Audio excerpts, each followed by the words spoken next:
Imagine you're an agent and you're getting ready to start your day and you see an email from one of the carriers saying, your license has been suspended. Let me tell you, this is an email or a phone call you never want to get as an agent, but it's happened. It's happened to over 850 agents recently because of compliance issues. So in this episode, I'm going to be talking about the top 5 compliance issues you need to avoid in order to keep your book of business healthy and safe. So let's dive in. So I'll give you a quick story. We had an agent recently find out that one of the plans was going non-commissionable. And because that plan was going non-commissionable at a certain date, they decided amongst themselves that they were going to rapid fire these enrollments and get them into the carrier before the commission lockout. But unfortunately, what they did is they did too many apps too quickly, and it got flagged because essentially the carrier knows that there is absolutely no way that an agent can do that many apps in that short of time period. I think what I heard is initially the agent was doing application submissions every 4 minutes. So obviously there's a couple problems with that. Number one, you need to collect the scope of appointment if you're doing Medicare Advantage, or you need to have consent if you're doing ACA business. So this is no joke. Many of the compliance complaints happen because they're missing that scope of appointment or that consent from the member saying, yes, I am interested in enrolling in a plan. Because this is missing, then obviously that's a red flag. And then they look at how many applications are coming in from you within that time. An average presentation, a compliant presentation, should last about 45 minutes. Sometimes a little bit more, sometimes a little bit less. It can be less if you've had multiple meetings, but again, that scope of appointment is necessary. And just as a reminder, on your scope of appointment, you do need to have a 48-hour window before you actually present benefits. This is a safety feature that CMS has placed on agents to ensure that they're not forcing people into plans. And it also makes sure that the senior understands that they have options and they can get out of that appointment if they don't feel that it's a good fit within that 48-hour time frame. When it comes to ACA, there is a consent window, but they don't have that 48-hour rule. So essentially, you can go ahead and meet with that person almost immediately in order to discuss their benefits and their options. In either case, if you're submitting massive amounts of applications without having a proper scope of appointment and without having the proper consent, it is going to get flagged and you can absolutely be suspended or even lose your license. Now, what's more important to you? An extra bump in your commissions or losing your entire livelihood? Don't take that risk. It's also really important that you're going step by step. Now, at the time of this recording, CMS recently announced that they would like each carrier to have an enrollment checklist that you can go through in order to make sure that you have covered everything. For example, did you talk to your client about their drugs? Did you go through the formulary? Did you talk to them about their doctors? Did you go through the network? These are some common complaints that clients usually bubble up to CMS or to the carrier because the agent simply didn't take the time in the presentation or did not fill out that checklist in order to make sure that they covered these things. There are some other things that you need to make sure of in these checklists, and they're there for a purpose to ensure that you stay compliant and your member is getting the information that they need the way that it was intended to be received. Don't take shortcuts. It's really important that you take your time with each application and make sure that the client has an exceptional experience. A solid presentation should take about 45 minutes, sometimes a little more, sometimes a little less. It all depends on how much effort and time you're putting into that presentation. Please remember, your clients can feel you if you're in a rush. You don't want them to have buyer's remorse. So if your client can feel that you're in a rush and you're rushing through this job, you're probably not building a good relationship from the get-go. If it's somebody that you've known for a while, they're also going to take a step back from that trust and ensure that you're doing the right thing for them. Most people don't like to buy in a rush situation, so don't be that person. All right, let's talk about marketing. Marketing is probably the most dangerous area, and it does come with a lot of landmines. So I'm going to tell you a quick story about a few agents that I know where they stepped on a landmine and it definitely hurt them. So I have heard of agents creating their own marketing materials. There was an agent at one point that created her own flyers, created a presentation, and put one of the carrier logos on that pamphlet to be mailed out. And they didn't get express permission from that carrier to use that logo. It went around. She got some sales, but unfortunately that carrier saw that piece. They were very unhappy that that piece was not approved by them. And so they terminated her contract.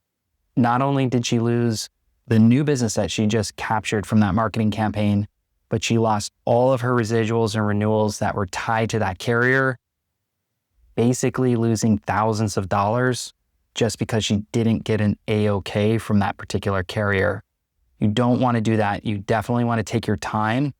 I see a lot of agents rush into marketing and they feel like, I got to get this out before X deadline because open enrollment's coming and I don't want to miss the wave. That's going to be a serious problem if you send out a marketing piece and you didn't get approval from the carrier or you didn't get it from Medicare. The agent is going to have a problem if they don't get those marketing materials approved by the carrier because they are responsible to CMS to ensure that those marketing pieces are done properly and sent out with permission. So don't be that person that creates your own marketing materials, you get impatient, you send it out, and then before you know it, you've got a marketing complaint against you. So what are some things you can do? The first thing is, if you do have an FMO, get with your FMO and their compliance department, and any piece you currently have or you're thinking about considering creating, get with them and run it by them so they can ensure that that marketing piece is compliant and you're not going to run into any issues. It's really important that you slow down, you read the instructions, and you get with them and they'll make those corrections. That way you can get your piece out compliantly versus timely. Another tip that you can take is if you do have some pieces that are already ready to go, then make sure that you time these pieces and you include a compliance check of about a week window. It shouldn't take any more than a week to get word back. So make sure that you have enough buffer time based on the deadline that you want to get these pieces out. I've seen too many agents just rush, and they didn't give that compliance buffer enough time. So maybe it took 3 or 4 days. Maybe it took a whole week to get the actual A-OK from the carrier, and that caused them to be delayed in their mailer. So then they just rushed it without getting it compliantly checked. That cost them a lot of money. So be careful when it comes to making sure that you're timing out your marketing. It's way better to err on the side of compliance than it is on the speed of getting that to market. So slow down. I'll also say that on the marketing pieces specifically, there's so much you can do with marketing, and there is a little bit of jazz that you can play when it comes to creating your own pieces. However, if you've got a great FMO or a great agency, I would recommend getting with them because they most likely have some templates that you can use right out of the box. This is going to save you a bunch of time anyway. So rather than spending 3 or 4 hours trying to create your own flyer or Facebook ad or television commercial or whatever it is that you're doing, you can go ahead and lean on them because they probably already had an agent do that, and you can just rip the template and remake it. The other thing that I've seen agents do is they hire somebody to go out and create these pieces. Again, this is going to save you some time, but you're going to be spending quite a bit of money leaning in on your own resources, and then you're left with somebody that might not know all the rules and regulations. So you're going to have this back and forth between your designer on what exactly is compliant in that piece versus using a template that's already been pre-approved and has the disclaimers on it and has somebody that's already used it before so they can probably tell you what the ROI is on those pieces.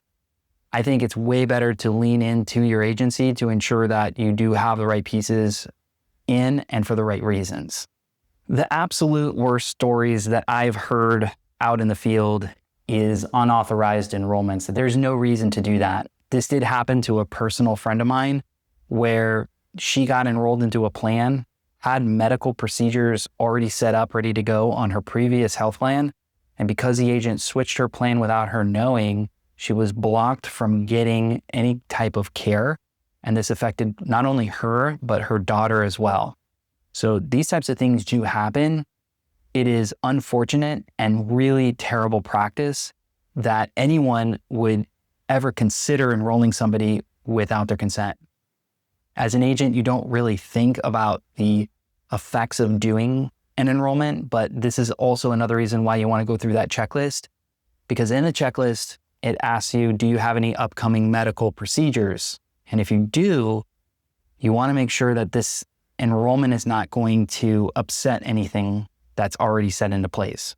For example, if one of your clients has a surgery that's coming up, you don't want to switch their plan in the middle of getting ready for the surgery because it could totally disrupt the payment and it might even cancel that appointment. I've seen this happen and the clients are irate. You don't want to be behind that or in front of that in any way, shape, or form. Unauthorized enrollments can definitely put you in jail.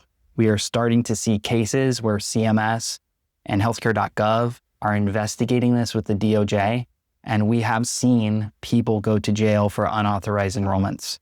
We've seen things where people feel like they're filling out a lead form, they're asking for their social and date of birth, and there are some bad eggs out there that are actually grabbing that information and enrolling them in a plan without even talking about benefits or even getting consent. This is why there are so many regulations, because of bad actors like this. So don't be those bad actors, follow those rules. And we do understand that accidents or mistakes happen. One of the things that I recommend and is necessary for most of the carriers these days is having errors and omissions insurance. If you have errors and omissions insurance, you won't have to worry too much about making a mistake. Again, as long as your intentions is well and you are doing your due diligence, following those checklists, making sure that you understand the processes, the rules and regulations, you can definitely get the job done without crossing any borders. So speaking of mistakes, another major compliance issue that pops up in the top 5 is misrepresentation. Misrepresentation is when an agent knowingly or unknowingly mistakenly gives people bad information, and it could also mean not verifying network or saying yes, that my doctor's in network when you didn't quite do that full verification. Misrepresentation is a serious offense. It may not mean jail time, but it could mean a suspension of your license and even canceling that carrier. Now remember, in any of these compliance issues, why should you take compliance seriously?